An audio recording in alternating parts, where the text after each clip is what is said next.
umpe Bibiliya kuko ari inezeza, umpe Bibiliya imbwira iby'ubugingo.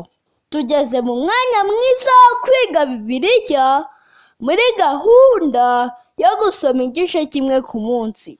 Muri iki cyumweru tuzasoma Yesaya igice cya 37, 38, 39, 40, 41, 42 na 43. Imana izatuyoboze Mwuka Muziranenge. Yesaya igice cya 37. Abashuri batsindwa. Igihe Rabushake yatukaga Imana na Hezekiya n'Abayuda bose, Imana yarabyumvishe maze ihitamo kumurimburana n'ingabo ze. Urwandiko rw'agasuzuguro Abashuri bari banditse, Hezekiya yarujyanye mu rusengero imbere y'Imana. Nawe nibagucunaguza ujye ubitura Imana nka Hezekiya. Marayika w'Uwiteka yarasohotse maze arimbura ingabo z'Abashuri 185,000. Senakeribu umwami wabo arahunga.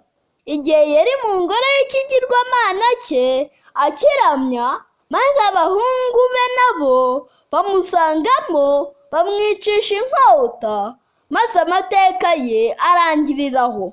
Daniyeli yavuze ko mu bihe bikomeye Mikayeli wa mutware ukomeye ujya uhagararira abantu b'Imana azajya ahaguruka. Yesaya igice cya 38. Imyaka y'inyongezo. Hezekiya yari arwaye yenda gupfa, maze avuza induru arasenga cyane. Umuhanuzi Yesaya yari amaze kumubwira ko atazakira. Twese dutinya gupfa. Maze igihe Hezekiya yariraga cyane, Imana iramukiza imwongera n'indi myaka 15 yo kurama. Uhoraho Imana yacu ni Imana yumva amasengesho, ni Imana idatinda gusubiza, kandi ni Imana ikiza abantu bayo mu buryo bworoshye. Izina ryayo rishyirwe hejuru. Yesaya igice cya 39. Babonye iki mu nzu yawe? Hezekiya amaze gukira, Abanyababuloni bohereje intumwa zo kubaza ibitangaza babonye ku zuba. Maze Hezekiya aho kubabwira Imana yo mu ijuru, abereka amafarashi, abereka ifeza n'izahabu, ndetse abageza no mu nzu ye babona ibirimo byose. Umuhanuzi aramusanga aramubaza ati, babonye iki mu nzu yawe? Maze Hezekiya aramubwira ati, ibiri mu nzu yanjye byose babibonye. Maze Yesaya amubwira ko ibyo byose bazaza bakabijyana i Babuloni. Abantu benshi iyo Imana ibagiriye neza bibagirwa ibitangaza byayo, maze bakishyira hejuru cyane, ndetse bakiyerekana ko bakomeye.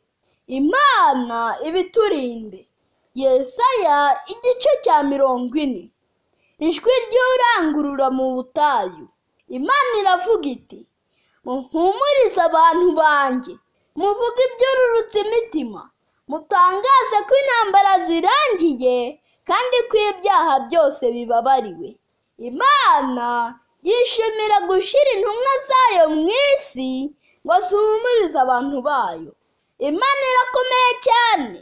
Imisozi n'inyanja niyo yabiremye, niyo ihina rye abarambiwe, kandi utishoboye wese imwongerera imbaraga. Abasore bazaruha n'abafite imbaraga bananirwe, ariko abategereza Uwiteka bazagwiza imbaraga. Yesaya igice cya 41. Ubutabazi bw'Imana. Ninde waremye ibirwa byose? Ninde utegeka ko bucya? Ninde uha abantu ubwenge? Ni Uwiteka Imana yacu. Nk'uko abwira Abisirayeli niko natwe atubwira. Turi abagaragu bayo. Abakene n'abatindi bashaka amazi bakayabura, ariko Uwiteka niwe uzajya bagoboka. Uhoraho aravuga ko azazibura imigezi mu butayu, n'ahadashoboka hose azadutabarira. Izina rye niryamamare hose. Yesaya igice cya 42. Umugaragu w'Uwiteka. Uhoraho yatangaje ko yohereje umugaragu we mu isi. Yaramutoranije kandi azamuramira. Ntazatongana, ntazasakuza, n'urubingo rusadutse ntazaruvuna, n'urumuri rucumba ntazaruzimya. Ni Kristo Umwami. Abadandabirana mu by'umwuka ntazabahutaza, ahubwo azabatabara nabo. Abatabona azabayobora inzira, abatumva n'abatavuga azababuranira, abatagira ubwenge azabigisha. Reka twishimire ko Kristo yashyizweho ngo abe umuvugizi wacu. Yesaya igice cya 43. Mwitinya, Imana yaturemye ikadukira mu isi yaravuze iti, nimutinye kuko nabacunguye. Nimunyura mu nyanja y'ibibazo ntibizabatembana, nimunyura mu muriro w'amakuba ntuzabatwika.